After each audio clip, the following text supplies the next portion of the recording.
Hello everyone and welcome back to another video. So the final movie on my Shudder continue watching was In a Violent Nature.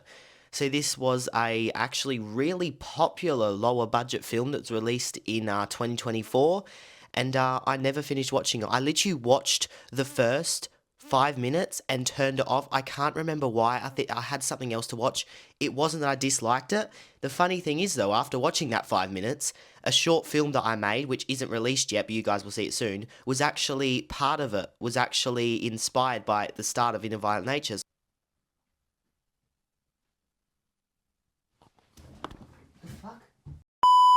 So I never finished watching it, and I finally finished watching it yesterday, and you know what?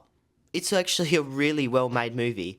Its budget was 600,000, which is actually higher than I thought it was, and they got over $4.1 million in the box office, which is insane. Like they got heaps of profit from the movie. Like everyone just loved it.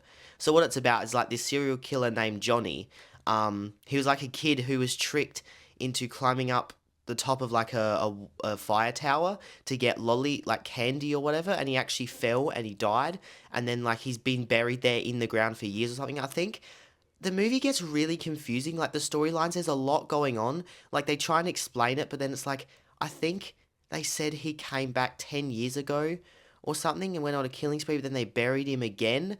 Because it's like what happens is like these teenagers or whatever steal his locket. Like there's this locket that his dad gave him, and they steal it, and he like comes out of the ground. Overall, it's a great movie. The ending doesn't make any sense. Like one of the girls survives, and she actually ends up escaping.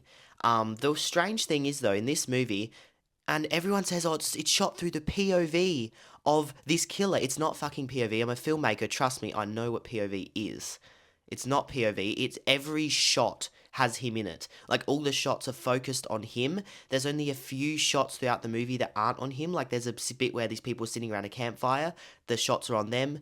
There's then the shot of the girl running away, and then there's like a shot of the girls like going in the lake. One of the girls going in the lake, and then like yeah, the whole ending bit.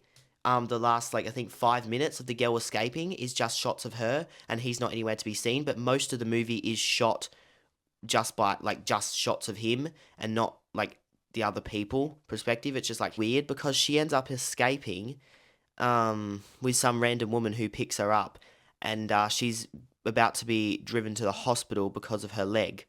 And then like the woman stops to try and patch up her leg because it looks bad. Yeah, she wipes blood off of her face, and then it shows like in the forest like a trap. Like the killer was still in the forest like bashing this guy's head in. He was just axing it like he was just going to town on his head, bro. It was insane. And yeah, she just escapes and like I don't know, but the killer never found her. So it's like why? He would be. I don't know if there's going to be a sequel. The ending of it was really weird. A couple storylines there were very strange, but it's a very well made movie. One of the kills, the bit that everyone talks about and never shows. Um, this will be YouTube. I do upload. I'm going to upload this video to TikTok as well, but this is only for YouTube because I'm not going to show it TikTok. But yeah, it's literally just a scene where the killer comes up to this girl doing yoga on the cliff. She's waiting for her friend who went in the lake and she already died. Um, and he puts the hook through her. He punches a hole through her stomach, puts the hook through her, and then he turns her around, rips like the hook and the chain through, puts it through her head, turns her back around, pulls the chain so her neck breaks, and pulls her head through the hole in her own stomach, rips it, pulls the chain out, and just leaves her on the ground.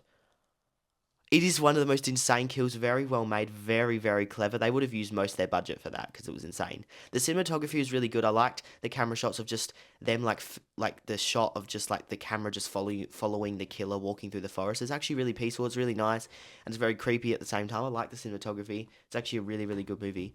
I give it probably an 8 out of 10. It was actually really good, very different, and I actually reckon you guys should check it out as well because it's actually pretty good, and it's definitely not that low budget. It's very well made. The acting, some of the acting can be a bit poor, but that really doesn't matter because you're too focused on what else is happening to worry about the acting really. But yeah, let me know what you guys thought, and I will see you in the next video.